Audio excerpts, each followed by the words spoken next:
Let's talk about fees and costs and taxes. The average mutual fund investor is experiencing costs that are not helping you. How do these costs work?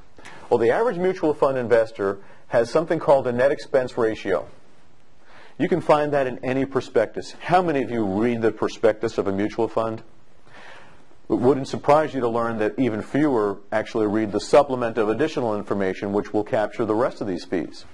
The net expense ratio is regardless of whether or not there's a load or a no load, and it's a little bit lower in the index funds and a little bit higher in the managed funds. In addition to that, there's another expense.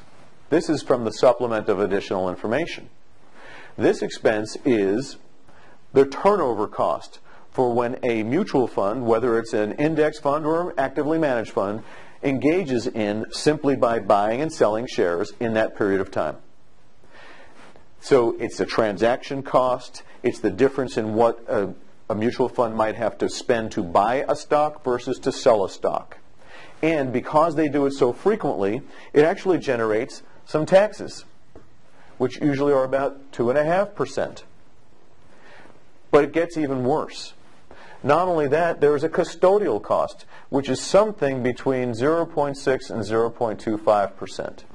And you also pay the difference between what it costs to buy the mutual fund versus selling the mutual fund, or an exchange-traded fund, sometimes known as an ETF.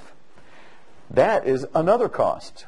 Altogether, you're talking about almost 5% headwind before inflation, before advisory fees, just to break even. Let me show you, remember this number, what it looks like when it's done right. When it's done right, you have something that looks like that for the net expense ratio. You have something that looks like that for the, and that's a 0 in front, by the way, for the trading costs. Now, because there's lower trading costs, you have taxes that look like that. And when you're with a high-quality firm, there will be no custodial costs, no trading costs of the fund. Altogether, that's 0.96%. Now, I ask you folks, that's almost a 3% difference.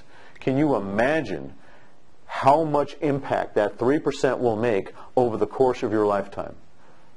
The number is astounding.